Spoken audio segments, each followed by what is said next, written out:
गुरुवाणी सुनने के लिए चैनल को सब्सक्राइब करें और बेल के आइकन पर क्लिक करें।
राधा राधा राधा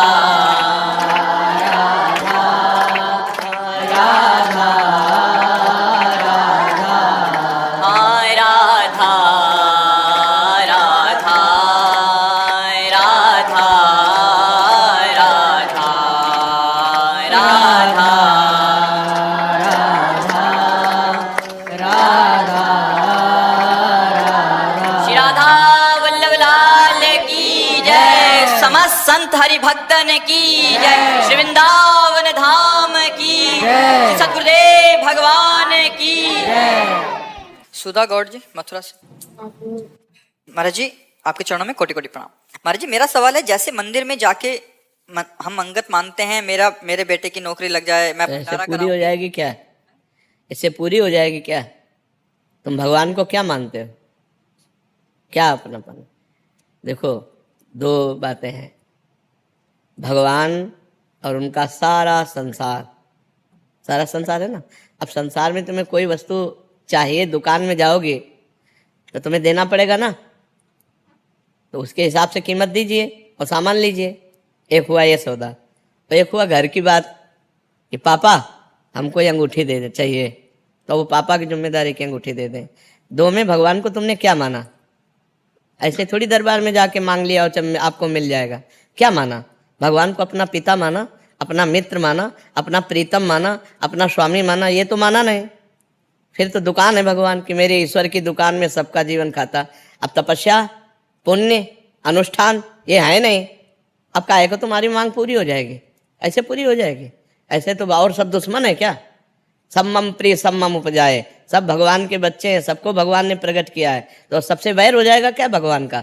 तुम्हें एक मंदिर में जाके मांगो, तुम्हारी बात पूरी हो जाएगी। दो बात समझो, या तो तुम्हारे पास इतना पुण्य हो, तुम्हारे पास तपस्या हो, तुम्हारे पास अनुष्ठान हो, भजन हो, तो बात पूरी हो जाएगी, या फिर भगवान से प्यार हो कि भगवान मेरे पिता हैं, भगवान मेरे मित्र हैं, भगवान मेरे स्वामी हैं, भगवान मेरे पति हैं, भगवान मेरे प्रीतम।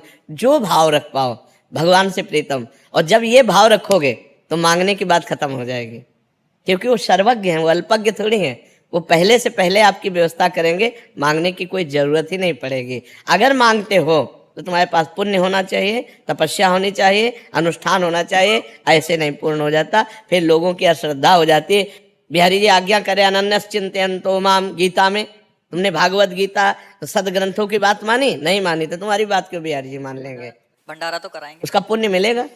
जितना भंडारा उतना पुण्य मिलेगा, जितना पुण्य मिलेगा उसके अनुसार कामना पूरी होगी। पुण्य है 100 ग्राम, कामना है 1 किलो की, तो बिल्कुल पूरी नहीं होगी। ऐसे ही भगवान के सब बालक है। अब आप गए हो, भगवान ये मुकदमा जीत जाए और आपने किया है पाप, तो भगवान कहते नहीं नहीं, अब तुम्हारी भावना बन गई यार, बिहारी जैसे कई बार कहा हमारी बात नहीं सुने, तो बात समझो, हमारी बात समझो, नहीं तो भगवान पे अश्रद्धा हो जाएगी। वो भगवान है, उनके सब प्रिय है, उनके सब उपजाए हुए है। खूब नाम जप करो तो कामना पूर्ण होगी। बिहारी जी से कहने से नहीं पूर्ण होगी, बिहारी जी की बात मानो, आज्ञा मानो तो कामना पूर्ण हो जाएगी। तपस्या करो, पवित्र आचरण करो, पाप ना करो तो बिना मांगे कामना पूर्ण हो जाएगी। आवश्यकता पड़ने पर वो खुद व्यवस्था कर देंगे।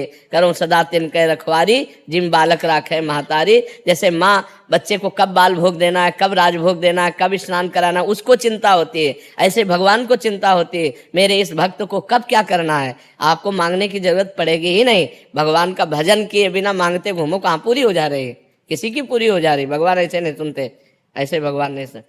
भाव बिन सुनी पुकारे मैं कभी सुनता नहीं, भाव बिन सुनी पुकारे मैं कभी सुनता नहीं। भाव पूरित टेर ही करती मुझे लाचार है। भाव का भूखा हूं मैं और भाव ही एक सार है। भाव से मुझको भजे तो भाव से बेड़ा। अब आप समझो, आता तो सबको है लेकिन भाव नहीं है तो फिर भाव बिना भगवान नहीं सुनते कोई बार। जी राकेश सोनी जी, राधे राधे महाराज जी। गुरुदेव भगवान, जैसे दंत विहीन सर्प के काटने से शरीर में जहर नहीं फैलता, फिर भी वो सर्प फुसकारता है, फन भी काटता है, डसता भी है। साधक के साधना क्रम में जब इंद्रियां दंत विहीन सर्प के समान कार्य करने लगें, तब साधक को और क्या सावधानी रखनी चाहिए जिससे कि इंद्रियों भी शांत हो जाएं? उदाहरण नहीं बनता, नहीं बनता, ये उदाहरण नहीं बनता, क्योंकि इंद्रियों में जहर नहीं है, इंद्रियां वासनामय है। वासना खत्म तो इंद्रियां जब भगवान में आसक्त हो जाती तभी तो वासना खत्म होगी, फिर कोई भय ही नहीं रहता। उसमें तो भयावह तो सांप रहता है ना, जहर हो या ना हो। अभी छोड़ दिया जाए विष रहित सांप और बता भी दिया जाए कि विष रहित है तो भी भय लगेगा। तो इंद्रियां जब भगवदाकार हो जाती हैं तो भय का सवाल कैसे रह गया। तभी उनकी वासना नष्ट होगी जब उपासना में लगेंगी, और जब उपासना में लगेंगी तो भगवदाकार हो जाएंगी।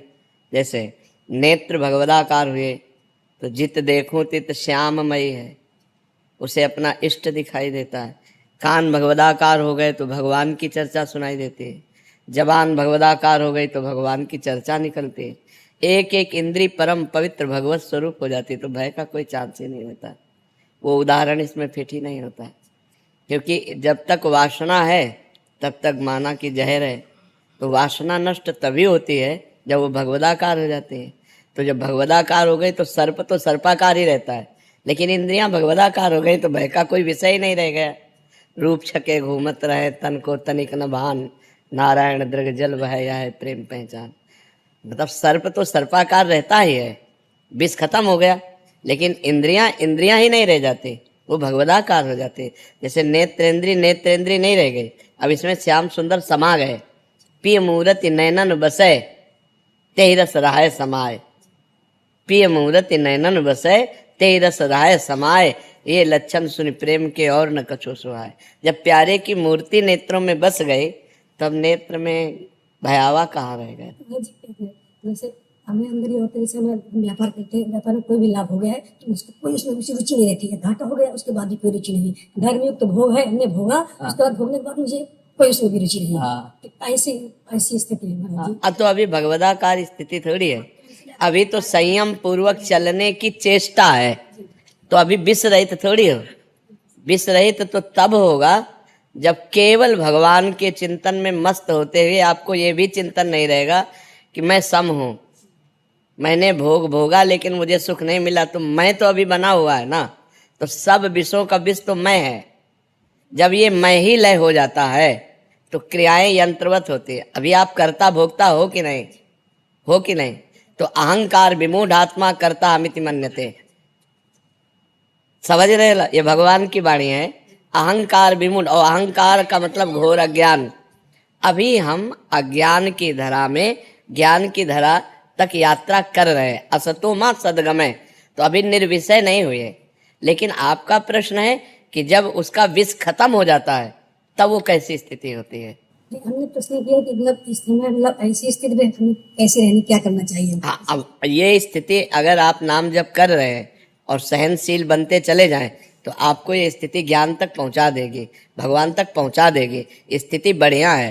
लेकिन प्रश्न हमारा उत्तर होता शब्द पे कि सर्प के विषवत दांत टूट गए हैं, अब वो केवल सर्प रह गया है। लिखा है कि मतलब जो है अभी जो है लेकिन फिर भी है अंदर से चेष्टा है उसकी, उसमें डर लिखा है ना। फन काटता है, शरीर में जहर नहीं फैलता।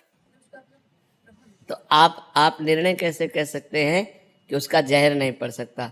क्योंकि भोक्ता और कर्ता है, तो कर्ता और भोक्ता है तो शुभ और अशुभ कर्म बन रहे हैं।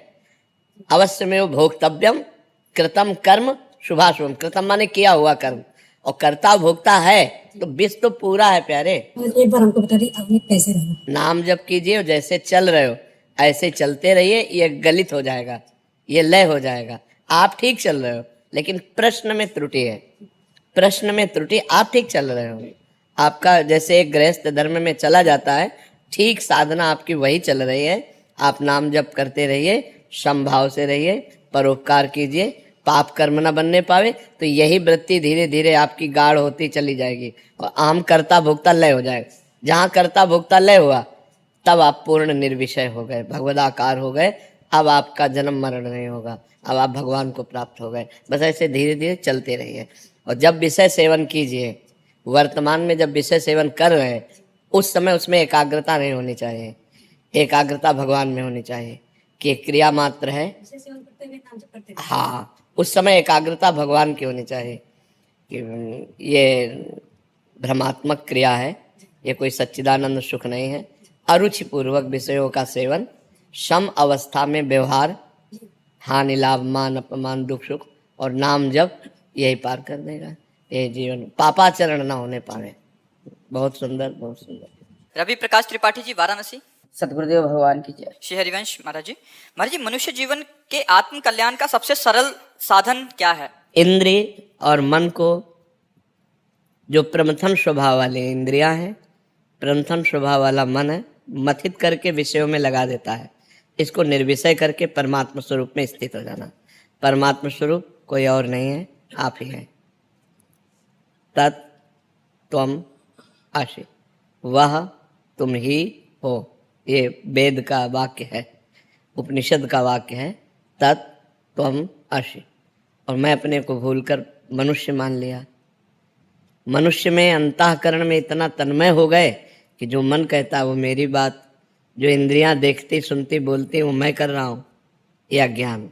अब ये स्थिति है ना कि जो मैं देख रहा हूँ तो मैं देख रहा हूँ। उस समय ये ज्ञान नहीं होता कि मैं साक्षी हूँ, नेत्रेंद्रिय देख रहे। मैं भोग रहा हूँ, उस समय ये ज्ञान नहीं रहता कि ये जनेंद्रिय भोग रही, मैं इसका साक्षी हूँ। हर इंद्रिय अपना वर्ताव कर रहे, लेकिन वो अपना वर्ताव नहीं कर रहे, वो मैं कर रहा हूँ। बहुत सूक्ष्मता का ये विषय अगर समझ पाओ तो इंद्रिय वर्ताव कर रही है विषय में और हम उसे स्वयं मान रहे हैं। मैं भोग रहा हूँ, मैं देख रहा हूँ, मैं सुन रहा हूँ, मैं बोल रहा हूँ, मैं कर रहा हूँ। आप नहीं कर रहे हैं, आप अकर्ता पुरुष हैं, आप परमात्मा स्वरूप हैं। यही जानना मनुष्य जीवन का परम कर्तव्य है। यह अध्यात्म की सूक्ष्म वार्ता है। जड़ चेतन ही ग्रंथि पड़ गई, यद्यपि मृषा छूटति कठिनाई। जड़ चेतन की ग्रंथि पड़ गई, यद्यपि झूठी है, कभी पढ़ ही नहीं सकती, पर छूटति कठिनाई। इतना विचित्र हम फंस चुके हैं अंतःकरण में। मन कहता है कि हमको ये दृश्य देखना है, नेत्रेंद्रिय के साथ मिल गया, मुझे ये दृश्य देखना है। अब आप उसको अपना मान लेते हैं, यार मेरे